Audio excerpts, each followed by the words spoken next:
Sejam bem-vindos a mais um Na Real. Desde já convido a todos vocês, se inscrevam no canal, ativem o sininho, curtam e comentem essa entrevista. Meu convidado de hoje, ele tem 59 anos, ele é libriano, carioca, ator, modelo, símbolo sexual, foi deputado federal, casado com Fabi Frota, pai do Mayan, do Enzo e da Bela. Eu estou falando dele.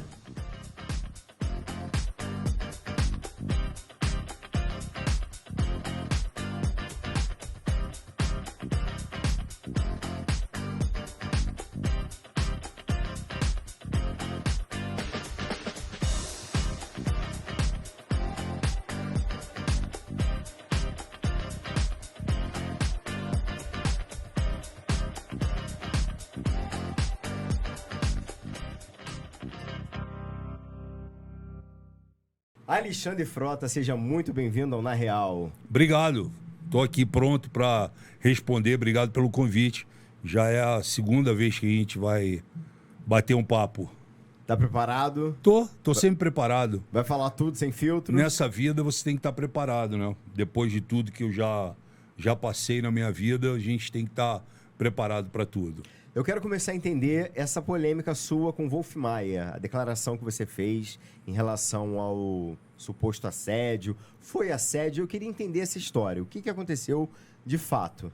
Bom, na minha cabeça não foi assédio. Isso daí foi a imprensa recentemente que colocou como assédio. Nunca considerei assédio, muito pelo contrário. Me senti desejado pelo Wolf. Wolf é um amigo meu. Nós trabalhamos juntos muitas vezes depois disso, tanto em novela, como em série, como em filmes. Eu apenas contei outro dia uma passagem que aconteceu na minha vida, numa época em que não existia esse preconceito, esse falso moralismo, essa hipocrisia toda, né? Bastou eu contar sobre isso de maneira tranquila, de maneira, sabe, despretensiosa. E o Wolf, obviamente, eu sabia que ele poderia, né, ficar chateado, ainda que eu tivesse falado de uma maneira muito, sabe, verdadeira, aberta, sem nenhum tipo de problema. Mas a imprensa tratou rapidamente de fazer com que a manchete fosse Frota fala sobre assédio. Então, que fique claro aqui, eu nunca falei sobre assédio, o Wolf não me assediou. Na minha cabeça, eu não considero assédio. Acho que naquela época era uma coisa totalmente diferenciada, mas hoje ela é interpretada, ou talvez ela é julgada, criticada de uma maneira muito diferenciada do que era nos anos 80. No caso, você estava numa festa com ele? Não estava em festa. A gente gravou um capítulo de uma novela. Na verdade, a gente foi morar em Poços de Caldas. Tinha gravado o capítulo da novela. E depois disso, o Wolf me chamou lá no quarto, enfim. E foi o que eu falei. A gente nunca teve problema em relação a isso. Eu fiz vários espetáculos de teatro com o Wolf, várias novelas depois também juntos, né? E ele ficou puto depois com a história, porque a imprensa vendeu de uma outra maneira, como se o Frota tivesse feito uma crítica ou tivesse falado de maneira magoado ou ressentido, né? E não houve absolutamente nada disso. Entendi. Você participava das festas que rolava do Wolf? Eu fui a poucas festas na casa do Wolf, né? Eram festas maravilhosas que o Wolf sempre fez em todas as casas que ele teve, tanto no Joá como em Friburgo, né? Em Búzios, enfim. Eu acho que festas são festas pra gente grande e sempre gostei muito das festas. E rolava de tudo lá? Cara, eu acho engraçado as pessoas perguntarem se rolava de tudo, porque é uma festa com bom som, boas bebidas, bons convidados, acaba acontecendo uma série de coisas e não propriamente que você participe ou não. Acontece em vários locais da festa e eu acho isso, para mim, acho para mim muito normal isso, sabe? Eu vejo as pessoas falando como se, nossa, que a festa na casa do Wolf era um antro de orgia e etc e tal. Não, cara, rolava som, bom, música boa, bons convidados, boa comida. E quem quisesse se relacionar com um ou com o outro, quisesse ir para um quarto, quisesse ir para um banheiro, quisesse ir para algum lugar, ou saísse de lá, fosse para um motel, meu irmão, tá tudo liberado. Eu acho que eu tiro como exemplo disso a própria Marília Gabriela, porque quando eu falei do meu relacionamento que eu tive com a Marília Gabriela, a imprensa, numa coletiva, quis abordar isso de maneira pejorativa, de maneira covarde, né? E ela deu uma resposta que foi o seguinte: olha só, naquela época todos ficavam com todos. Se o Alexandre Frota lembrou e quis contar para vocês da minha história com ele, é porque eu fui importante para ele naquele momento. Mais alguma pergunta? E aí ficou todo mundo calado. Sim. Entendeu? Então o problema, Bruno, é o hoje em dia. O problema é o hoje.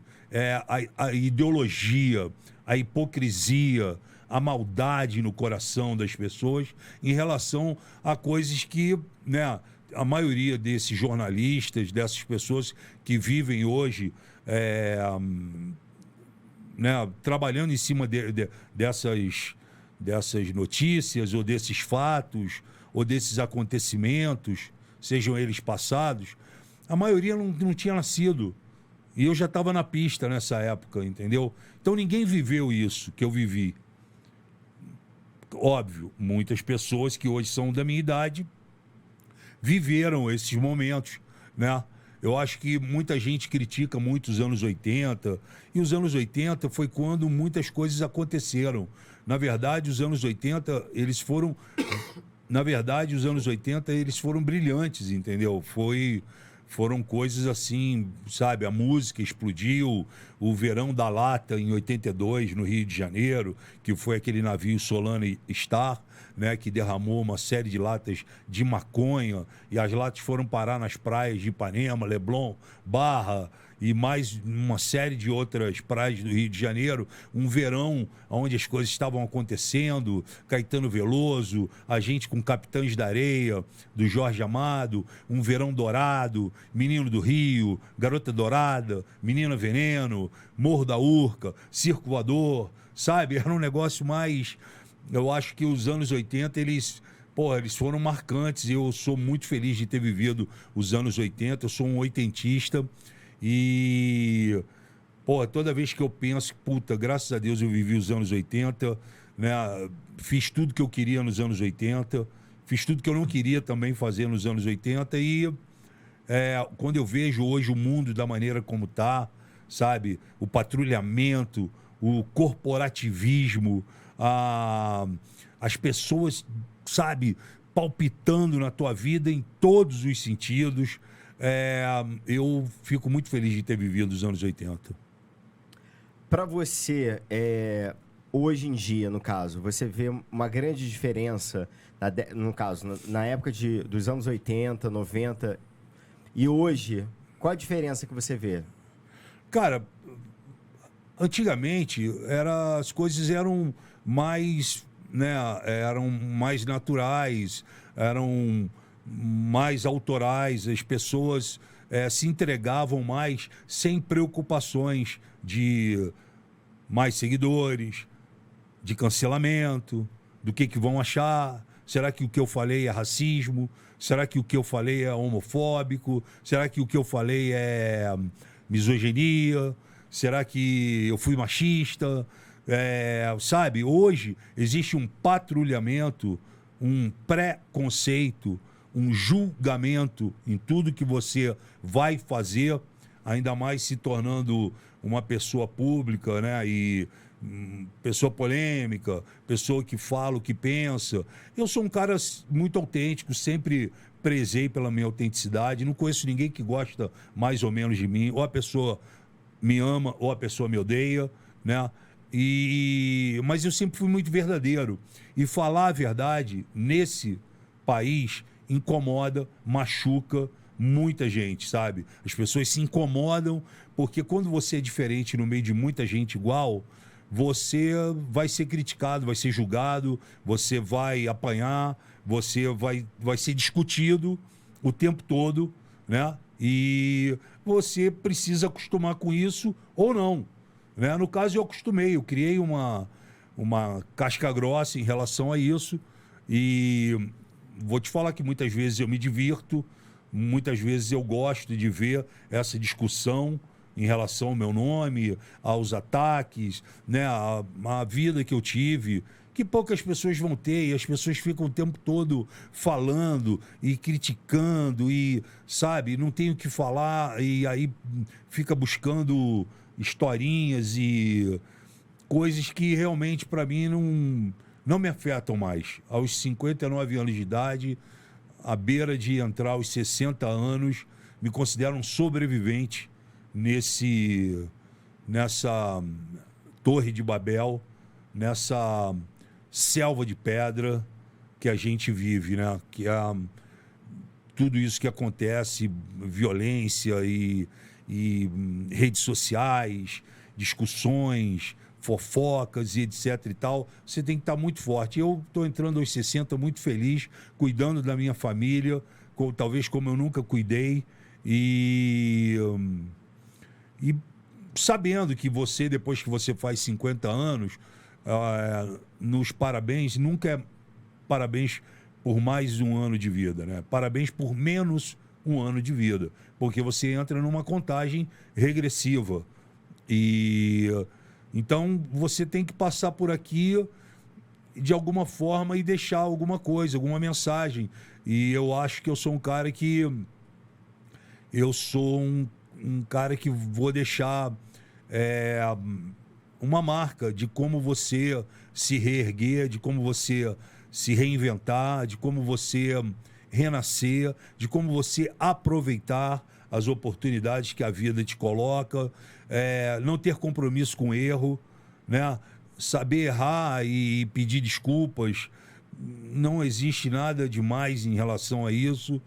E tocar a vida, cara. É porque se eu for aqui amanhã abrir minha boca e falar tudo que eu fiz, porra, metade desse país vai ficar puto. Entendeu? Puto, não vai ficar puto porque, porra, teve na parada, entendeu?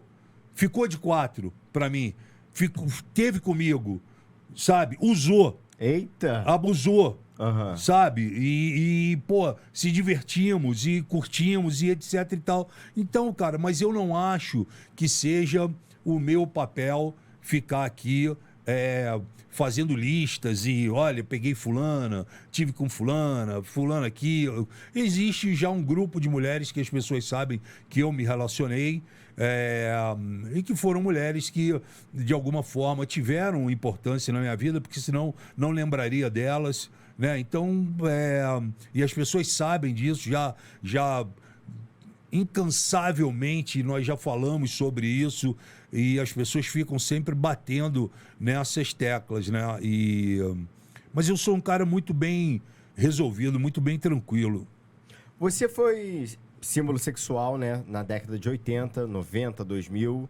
Em 2000 você posou nu, né? Na revista G Magazine. Foram 5 edições. Sim. As mais vendidas. É verdade. E, inclusive, você fez fotos beijando outros homens. Sim. Na revista. É verdade. Como é que foi para você contracenar com esses homens? Muito tranquilo. Muito tranquilo. Eu acho que a questão da nudez e da sensualidade, ela sempre me acompanhou. Uhum. Me acompanhou nas novelas, nos seriados, né? Eu sempre fiz muitas novelas sem camisa, né?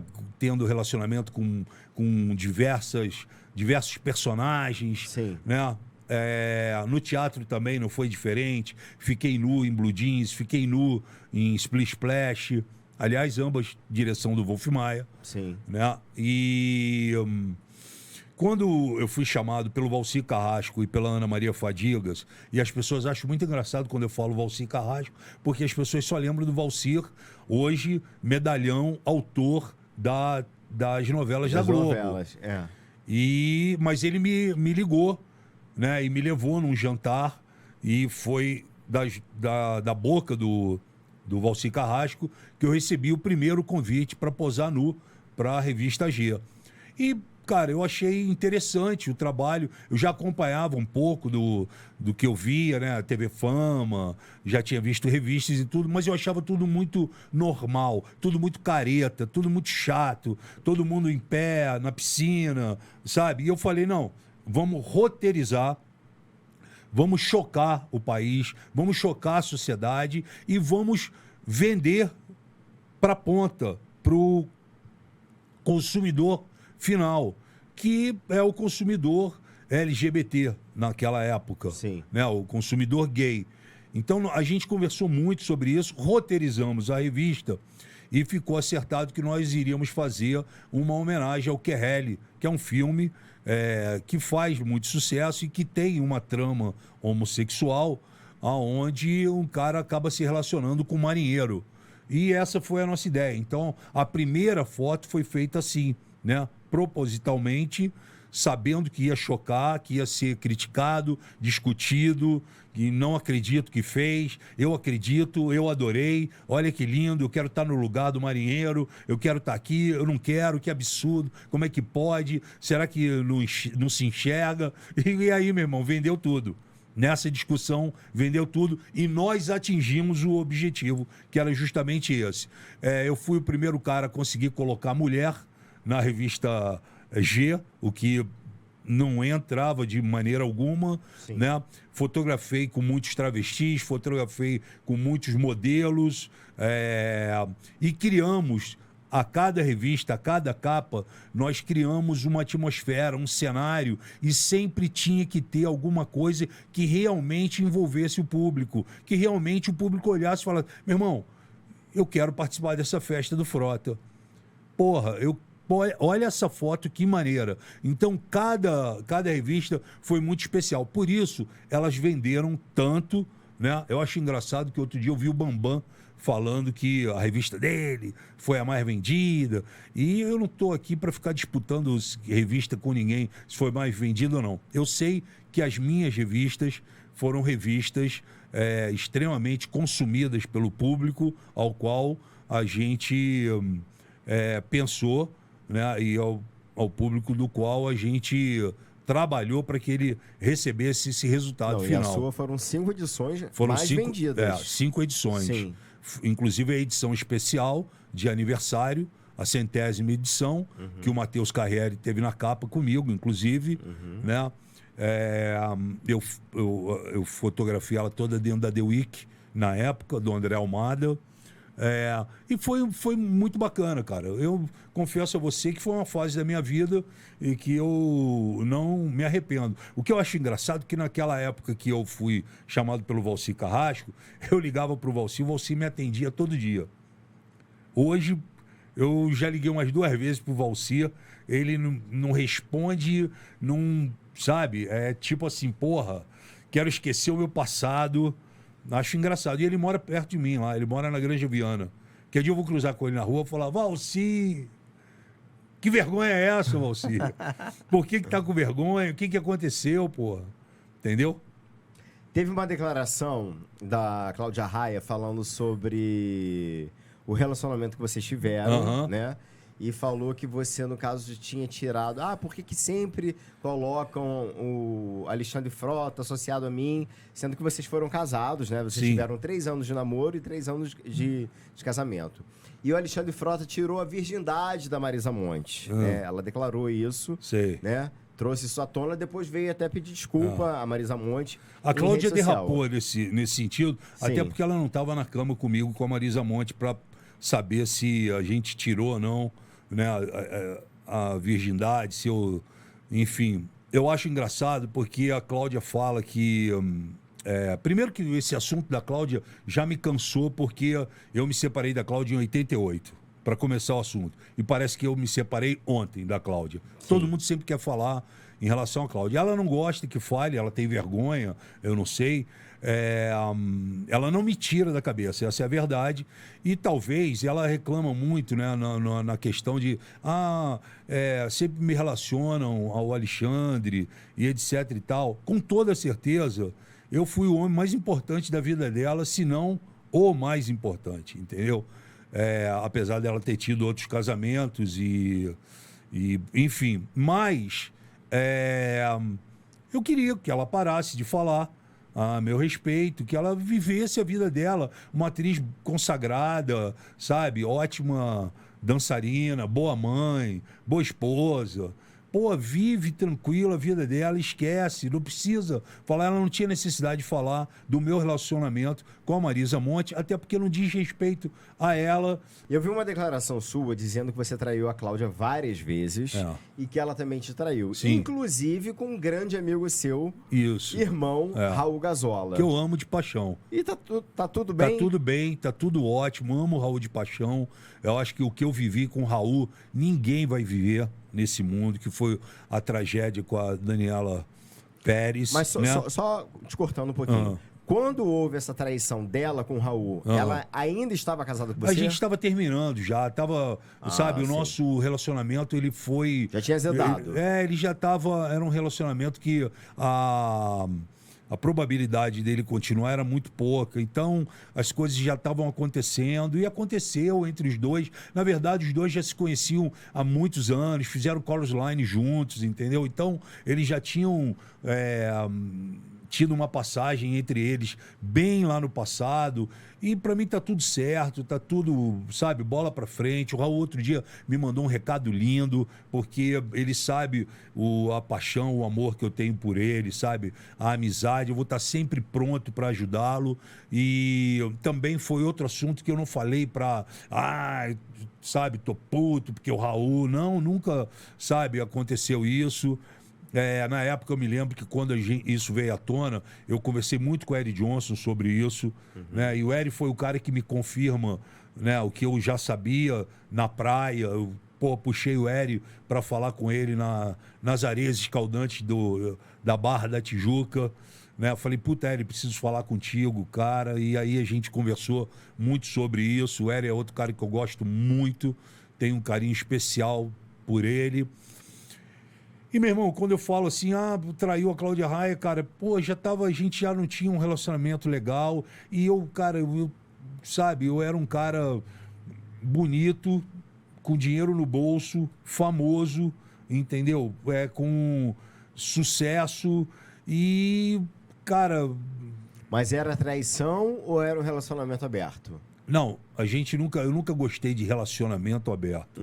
Eu acho que você, quando parte para um relacionamento aberto, é porque você já deixou de gostar da pessoa. Eu sou um cara ciumento, mas eu não curto essa coisa do relacionamento aberto. E já o meu relacionamento com a Cláudia já estava, sabe, já não existia mais. E aí eu tive várias passagens com várias mulheres. Eu amei várias mulheres por um dia. Entendeu? Várias. Muitas. Muitas famosas. Famosas também. Mas eu amei muitas mulheres por um dia. Sabe? Eu sempre fui um cara que eu falava, cara, eu vou amar hoje. Eu vou amar você hoje. Eu vou te amar hoje. E amava hoje. Quando eu acordava no dia seguinte, meu irmão, já era outra coisa, né? Então, e eu passei por muitas coisas, né? Eu tive um relacionamento com uma pessoa, e eu não vou falar aqui, nem adianta você me perguntar, mas eu tive um relacionamento com uma pessoa bem importante e ela trabalhava nos bastidores da música popular brasileira. E, cara, depois de começar a ficar com ela já há 2 semanas, ela me dá a notícia na cama que ela tinha uma namorada e que era uma cantora da MPB muito famosa. E eu, naquela época, tu imagina, pra mim foi meio que um choque, né? Falei, eu fiquei meio sem entender essa parada. E, depois eu fui acostumando com isso, né? O Rio de Janeiro, ele me proporcionou muito isso nos anos 80, sabe? Você ter relacionamento com pessoas e... pessoas que depois eram comprometidas com outras e, sabe, era conturbado. Eu passei por várias situações. Eu acho que, assim, cometi algumas gafes, né? Então eu conheço um empresário do ramo de academias. Esse empresário me convida para conhecer a academia dele. E eu vou. E estava tendo justamente às 6 horas da tarde uma aula que devia ter pelo menos uns 100 alunos, entre homens e mulheres, obviamente. Mas muito mais mulher. Devia ter uns 85% de mulher. E esse empresário em pé do meu lado na academia, vendo essa aula, ele falou, pô, gostou dessa aula? Eu falei, puta, gostei. Ele falou, caramba, né? Só mulherão. Eu falei, é verdade, só mulherão. Pô, qual que tu mais gostou? Eu falei, pô, eu gostei mais daquela ali. Aí ele falou, pô, aquela é minha mulher, Frota. Hã? Aquela é minha mulher. Eu falei, porra, mano. E, cara, anos não, acho que meses depois eu tava com ela. Você se considera um ninfomaníaco? Ou já foi? Puta, eu acho que eu já fui. Eu acho que já fui, né? Eu fui viciado em sexo e as pessoas, isso é uma doença, sabe? Você viciado em sexo. Meu irmão, eu adorava. Sexo é vida. Ô, Bruno, eu vou te falar. É porque quando tu fala isso, os caras começam na internet a falar um monte de coisa. Eu não faço conta. Eu deixo conta pro Renato Gaúcho. Renato Gaúcho disse que teve com 2.000 mulheres. Eu não vou ficar fazendo conta aqui contigo. Mas eu vou te falar que teve uma fase da minha vida que eu saía pelo menos com 5 no dia. Eu sou safadão. Entendeu? Haja disposição, hein? Haja disposição. Mas você, quando tem 20 anos, meu irmão, porra, tu tá comendo até a fechadura se vacilar. Entendeu? Porra. Frota, voltando a falar do Raul Gazola, você acompanhou toda aquela tragédia que foi com a Daniela Pérez, Sim. né? E você, inclusive, ia fazer o personagem É verdade. do Guilherme de Pádua, né? Isso. Que era o Bira. Infelizmente eu não fiz. Infelizmente, você não fez. Senão a história poderia ser outra. Pois é. Como é que foi pra você naquela época? Cara, é um conglomerado de acontecimentos até chegar à morte da Dani. Eu vou tentar resumir o mais rápido possível, mas vou falar sobre tudo o que aconteceu. Quando eu quero sair da novela e o Lombardi não deixa, e o Talma e a Glória pedem, e a equipe vai ver o teatro e ver o Blue Jeans e ver o Guilherme, bom, se o Frota não vai ser liberado, alguém tem que fazer o papel dele, que foi escrito pra ele. Porra, bota o cara que tá lá fazendo a peça de teatro no lugar dele. E aí botaram o Guilherme. Entendeu? Então foi o destino, né? Infelizmente, porque eu já dei essa declaração que se eu tivesse feito a novela, era óbvio que a Daniela estaria viva. Com certeza. Você acha que a justiça foi feita? Cara, eu acho que a justiça não é feita nesse país. Eu acho que esse país tem leis fracas, tem um código penal retrógrado, um código penal ultrapassado, leis que permitem que os vagabundos, covardes, assassinos respondam em liberdade ou cumpram apenas dos 30 anos que pegou de cadeia, 7, 9, vai pra rua, né? Eu acho muitas vezes, quando eu vejo isso, toda hora eu vejo na televisão, a gente acompanha os assassinatos, a violência contra os gays, contra as mulheres trans e etc e tal, e fora a corrupção, e entra uma série de coisas. Eu acho que muitas vezes eu penso que o crime compensa no nosso país, né? Eu acho que, no mínimo, quando você é julgado, quando você é condenado, e se você pega 50 anos de cadeia, você tinha que cumprir 50 anos de cadeia. Sem história de, eu tive bom comportamento, eu trabalhei dentro da cadeia, eu tenho direito a isso, tenho direito àquilo. Não tem que ter direito de porra nenhuma. Você matou, tirou a vida de uma pessoa. Essa pessoa foi condenada a nunca mais, né, aproveitar a vida que ela tinha para aproveitar, né? Você não pode ter direito. Então você é condenado no país a 31 anos e sai com 7. Que porra é essa? Não pode existir isso.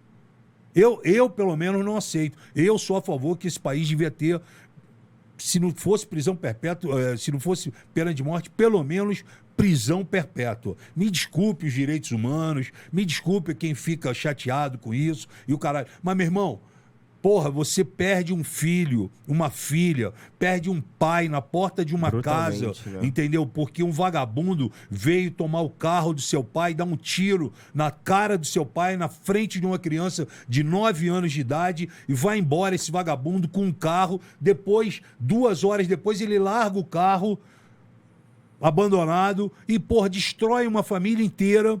E aí esse cara é preso, é julgado, é condenado, e aí ele sai com 9 anos de cadeia. Como pode isso? Eu não aceito, entendeu? Então tinha que ter prisão perpétua, tinha que ter... Meu irmão, você foi condenado a 30 anos, é 30 anos que você vai cumprir. Não é 29 e não é 31, é 30 anos. Ah, mas a lei diz que... A lei permite que... Tem uma cláusula, tem um parágrafo no Código Penal que permite isso, permite aquilo, e aí o país vira essa zona que você está vendo com violência, morte e assassinatos, feminicídio e etc. Porque o cara, meu irmão, o cara hoje, eles dão um pedaço de papel para uma mulher para proteção... protetiva. Medida protetiva. Medida protetiva. Medida Isso, protetiva. isso. Você acha... Pega um pedaço de papel aí pra mim. Esse aqui mesmo, pode pegar um pedaço de papel aí. Com esse pedaço de papel aqui, você vai se defender de alguma coisa? Claro. Se você vier me atacar, eu vou botar esse papel na tua frente aqui, ó. Aqui tá escrito que você tem que se manter a 200 metros de mim, você não pode me atacar. Meu irmão, o cara vai amassar esse papel e vai matar a pessoa, vai fazer... Então, medida protetiva, agora audiência de custódia, sabe? O cara vai lá, ninguém quer trabalhar, fica todo mundo, não, peraí, o cara matou. Então, o país vive... o país vive uma síndrome da impunidade total. E isso é inaceitável. Para mim, isso é inaceitável, entendeu, Bruno? Eu não consigo. Eu me coloco no lugar de famílias, cara, de pais, que, porra, de repente perde seu filho, cara. Que porra é essa? E aí fica por isso mesmo. Como é que pode? Mudando de assunto. Você foi um dos primeiros a estrear em reality show aqui no Brasil. Sim. Né? Na Casa dos Artistas. Fez sucesso também em Portugal. Sim. E trouxe o projeto A Fazenda na Record. Sim. Né? Por que você não se manteve lá na Fazenda? Boa pergunta. Tem que perguntar para o bispo, o Oronilton Gonçalves, né? Que foi um projeto seu, que né? foi quem decidiu e trouxe. optou pela minha saída. Eu fui contratado pela Record para poder levantar todo o projeto. O nome é The Farm, né, da Fazenda. Eu fiz em Portugal, a Quinta das Celebridades. Sim. E quando eu pego o avião para voltar para o Brasil, para passar alguns dias aqui, porque eu fiquei contratado da emissora lá de Portugal, devido ao sucesso que nós fizemos, o bispo está dentro do avião e ele vem na primeira classe comigo. E ele estava muito impressionado, porque cada revista que ele tirava da bolsa dele, estava eu na capa da revista. As revistas mais importantes de Portugal, que aliás é um país que eu amo, né? Lisboa, enfim. Cara, e aí ele me contrata, eu vou pra Record, e aí eu fico 2 anos lá, e eles não falam mais sobre a Fazenda, sobre The Farm. E aí eu vou fazer show do Tom, fui implantar junto com a direção artística da Record o Legendários, trabalhei no Legendários, fiz o Hoje em Dia, fiz as matérias especiais do Hoje em Dia, fiz com Tom Cavalcante o Ridículos, que era uma sátira do Ídolos, né? Enfim, fiz projetos especiais para a Record, Dia das Mulheres, campanha da Abades e mais uma série de coisas. 2 anos depois, o Bispo me chama na sala dele e fala para mim, lembra do The Farm? Falo, lembro. Compramos. Tá na hora de montar. E me entregou e pediu que eu saísse para montar. E foi o que eu fiz. Comecei a pré-produção, né? E eu, sempre na minha cabeça, e foi aí o meu vacilo, eu achava que eu deveria ficar de diretor artístico desse produto. E não de diretor, mas sim diretor artístico, diretor de entretenimento desse produto. Aquele que viabiliza, né, todos os meios e processos artísticos e técnicos para que o programa se tornasse um sucesso. E se tornou. E o que acontece? Então o Bispo pergunta para mim quem eu gostaria que dirigisse o programa. E eu poderia ter falado então, só eu. um pouquinho. Na primeira Fazenda, na primeira edição. Na primeira edição. Era o diretor da Fazenda. Eu era o diretor que controlava, que produzia, que levantou toda a pré-produção. E aí o Bispo chega para mim e fala assim, quem você gostaria que dirigisse a Fazenda? Eu poderia ter falado e deveria ter falado, eu vou dirigir. Porque sei fazer bem, conheço o produto, participei do produto e está todo na minha cabeça. Mas não, eu falei, como eu queria ser o diretor por trás de entretenimento, de poder botar a técnica com o artístico e etc e tal, eu optei por chamar o Carlos Magalhães. E aí eu pego um avião, vou ao Rio de Janeiro, vou ali no Porcão, Carlos Magalhães, da que Globo, é o diretor da Globo, Sim. um dos diretores do Boninho. Sim. Um ótimo diretor, meu amigo, sentei com o Carlos Magalhães no Porcão da Barra e falei, Magalhães, estou aqui para te convidar para você ser o diretor da Fazenda. Expliquei todo o projeto para ele e falei, a Record quer saber quanto que você quer para você ir. Ele falou, Frota, eu tenho que vender meus 37 anos de TV Globo para a Record. Eu não posso ir numa furada. Sim, Eu sim. quero a garantia que vão fazer pelo menos 3 edições. Eu quero, entre uma edição e outra, dirigir uma novela, ser diretor-geral da novela. Eu quero poder levar 20 pessoas do Rio para São Paulo, que são pessoas da minha confiança, da área técnica, da luz, do som e etc e tal. Não que em São Paulo não tivesse, mas geralmente o diretor ele quer poder levar o editor, o chefe de edição, o finalizador dele. São pessoas que ele trabalha, né, o fotógrafo dele. Então ele fez vários pedidos, né, falou que o salário que ele gostaria de luvas também, ou seja, ganhar um valor adiantado. E eu anotei tudo e voltei para São Paulo já meio que entendendo que não ia rolar. Mas eu queria muito que tivesse sido o Carlos Magalhães, que a história era outra. E aí levei para o Bispo a história do Carlos Magalhães. O Bispo virou para mim e falou, não, nós não vamos fazer com ele então, já que ele quer tudo isso. Quem é a sua segunda opção? Aí eu falei, o Rodrigo Carelli, que me dirigiu que me dirigiu na Casa dos Artistas e que hoje está fazendo os clipes lá na MTV. Ele falou, então procure o Carelli. Aí eu procurei o Carelli e marquei com o Carelli no Quatrino da minha amiga Mary Nigri, na Oscar Freire. Aonde eu fui chamado para fazer a Casa dos Artistas, eu marquei com o Carelli anos depois, no mesmo restaurante, e fiz o convite para ele, expliquei para ele do processo e etc e tal, e ele falou que queria fazer. Aí eu voltei para a Record, expliquei para ele, expliquei para a Record, fechamos o primeiro contrato, participei do fechamento do primeiro contrato do Rodrigo, cara, e aí partimos para a montagem. E a gente preparou, pré-produziu, foi montando, só que no meio do caminho, eu tinha trazido um produtor que é um dos melhores produtores que o país tem,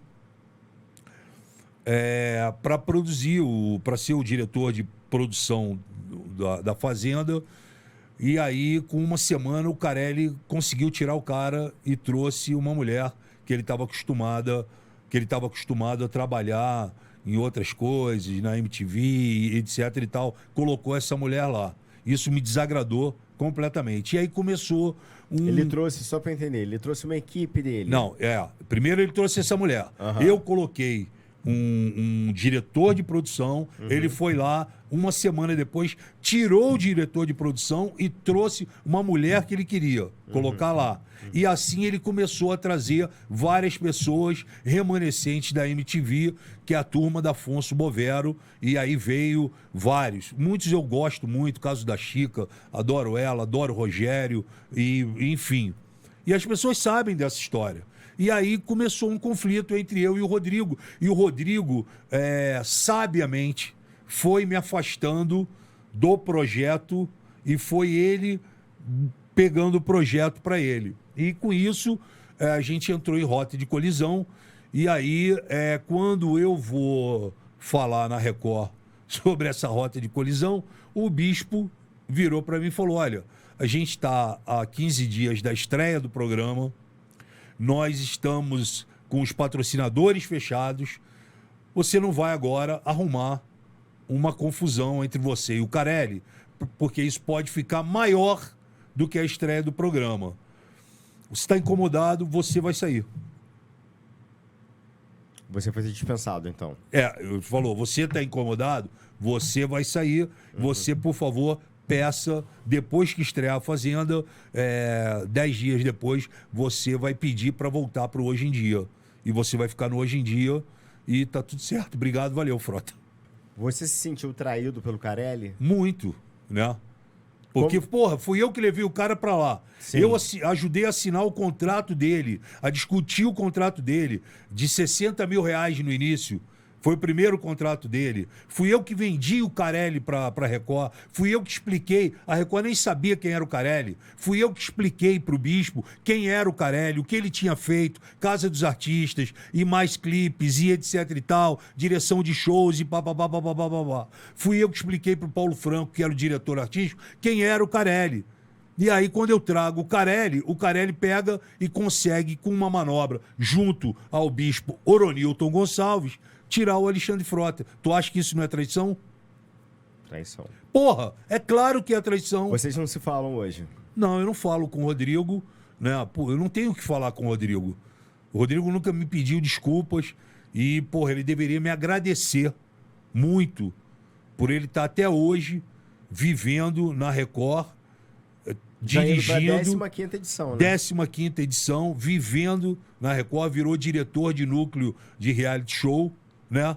Graças ao Alexandre Frota, que se eu não tivesse trazido o Carelli, se eu tivesse tido sucesso no Carlos Magalhães, não existiria Carelli. E segundo, se no segundo momento, quando o Bispo me pergunta, qual é a sua segunda opção? Se eu tivesse falado outro diretor, poderia ser outro diretor e não o Carelli. Você entende? Sim. Então, quem deu a oportunidade para o Carelli estar até hoje na Record foi o Alexandre Frota. Foi a indicação do Frota. Foi o Frota que foi jantar com ele. Foi o Frota que fechou o contrato com ele. Foi o Frota que discutiu com a Record. No início, a Record tinha 80 mil para dar para ele e falou, oferece 60, Frota. E foi isso que foi feito. Eu me lembro até hoje ele ligando para mim falando, olha, eu preciso levar um advogado para poder discutir a questão do contrato, isso a gente etc. tá falando e tal. de 15 anos atrás, A gente né? tá falando de 15 anos atrás. Que era uma bolada. E ele nunca me ligou, nunca falou, porra, Frota, o que passou, vamos bola pra frente, e o caramba, entendeu? Eu fiquei muito chateado, decepcionado, né? Não foi legal da parte dele, e ele foi oportunista, ele teve a oportunidade, falou, puta, já que a Record também não quer, vambora, vou aproveitar aqui e vou tirar o Frota. Eles tinham muito medo, na verdade, né, que eu dominasse o produto e que o produto ficasse nas minhas mãos de uma maneira que eles pudessem perder totalmente o controle daquela situação, né? Eu sei que eu faria muito bem, porque eu sei o que eu fiz dentro da fazenda em Portugal. Eu vivi intensamente aquilo. O país parou para me ver dentro do... Na casa dos artistas. Não, mas Também. o país em Portugal, na fazenda em Portugal, o país parou para me ver lá dentro. Até porque eu já vinha com a bagagem e a experiência de tudo que tinha dado certo na casa dos artistas. E foi a segunda vez que nós tivemos, que a gente cruzou, né? Porque o Carelli dirigiu a Casa dos Artistas e quando eu saio da Casa dos Artistas, ele foi uma das pessoas que foi contra a minha volta. E o Silvio Santos mandou ele calar a boca e me colocou de volta dentro da casa. Entendeu? Você tem vontade de voltar à TV como diretor? Tenho. Você não tem um projeto, de repente, de criar um reality show? Eu criei um pro isso? Silvio Santos, né? Na verdade, o projeto que eu tenho com o Silvio Santos é chamado de Dormindo com o Inimigo. É a história de 12 casais que comprovem que estão separados litigiosamente, que não podem se ver e que vão se reunir numa casa para viver durante 3 meses, novamente como casal. É, sensacional a parada.